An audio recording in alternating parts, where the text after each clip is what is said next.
As we continue our consideration of empathy as a fallacy, it's important now to think about malignancy. In the previous video, I talked about how a virus can function, or used a virus as an example of a person who does not know how to regulate themselves.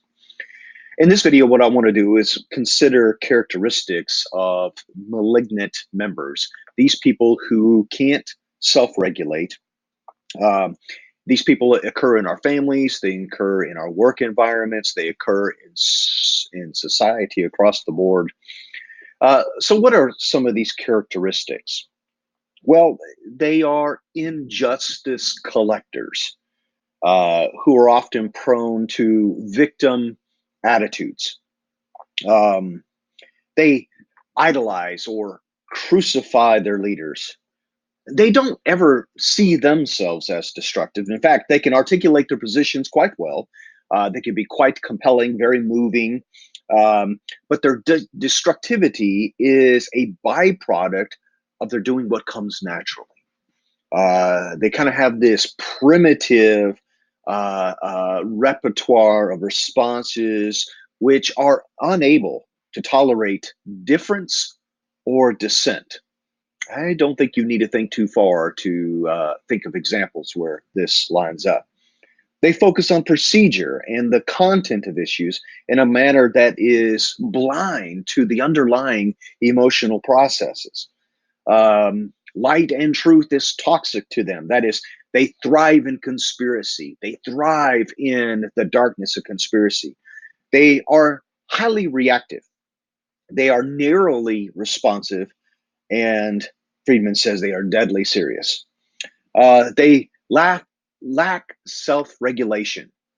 And so those who lack self-regulation, they kind of ooze into, they interfere or infect or invade relationships between other people, and they easily fuse themselves. They are relentless, and it's not the presence of a characteristic that makes them so relentless, but the absence of self-regulation, which is why battles of the will generally are fought in vain. They never mature. They don't grow. They only, like a virus, get larger, right? They kind of they'll fuse into kind of like an undifferentiated mass, and they don't grow and mature. They just get larger. Such persons only have power in the face of a failed immune response. Empathy doesn't change them, doesn't impact them. They must be taught that if they want to be part of the community, they want to be part of the family, want to be part of that system, they must adapt to it rather than it adapting to them. They need to learn to be self regulating, and they need to learn to be accountable. And our attempts to be empathetic achieve little in that regard. This isn't about being dictatorial. It's not being about being autocratic. It's not about imposing opinions, but it's about expecting uh, um, a behavior that responds in the kind of like the democratic process. Um, Totalitarian nations, for example, exhibit these characteristics on a much larger level. It invades the space of its citizens. It invades the space of other nations. And these two things are connected by the absence of self regulation, the absence of self differentiation. One should not believe that either reason or empathy will stop a nation that is incapable of self regulation. Uh, History repeatedly illustrates that sensitive and understanding approaches often fail with such nations. Democracies and the peace loving often allow such forces to get their way as they cannot muster the will or the stamina to resist them. The same can be seen in families. The same can be seen in institutions where persistent troublemakers, persistent disruptive or invasive elements begin to set the agenda. because no one has the capacity to stand up to them. Now, it's crucial that we remember that such elements are incapable of creating a pathology on their own. There is, which means that there also must be a lack of self regulation on the part of the host. So, how do we survive in such hostile environments? Well, the task of the leader, whoever that leader is and whatever the system is to be the immune response within that system, within that family.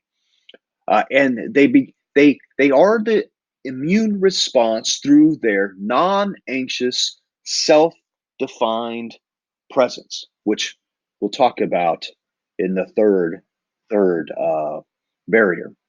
This is not about a mere self-defense or retaliation. The leader ensures the integrity of the system against attack. And when it comes to crisis situations, chances of survival are far greater when we have imaginative horizons, when we can imagine down the road, uh, horizons that go far beyond the immediate ones. In fact, our very perception of being in crisis may often be in large measure dependent upon the breadth of our imaginative horizons. Now, in any crisis situation, there are three key factors that Friedman says are the that kick in here: the physical reality, dumb luck, and the response of the organism, which can often affect the level of influence of the other two. When anxiety is high, whether in an individual, in society, in a system, almost all attention will become fixed on the first two factors, and the possibility of addressing problems by modifying the organism's own response will be neglected. Now, there are a number of ways in which an organism, a system, a family, um, uh, uh, that is, there's a number of ways in which a system's response can avert or overcome crisis situations. First, the system can mobilize its resources of resiliency, hope, determination, self regulation. And second, the system can transform itself to increase its capacity to deal with crisis. And third, the system can modify the toxicity of the environment by, for instance, lowering the levels of anxiety through a non reactive, self regulating response. But remember this: changes to an environment alone are unlikely to produce lasting changes without a change in the response of the system, in a response of the organism. In society, this means that equal rights and opportunities or allocation of resources alone cannot alone be the social or be the solution to social ills. Of themselves, they are not sufficient to produce maturity. Now, leaders need to stay in touch with reactive groups without allowing the issues of such groups to throw them off course. Leaders in a family need to stay in touch with reactive members of family in order to not throw the entire system off course. The leader's increased differentiation can be the means to get others to adapt to their self regulation. And when that happens, the entire system grows. When we focus primarily upon empathy, upon pathology and pain, such possibilities aren't adequately recognized. Empathetic approaches are unable to help people mature and make more responsibility or take more responsibility for their own emotional being and destiny. Thank you.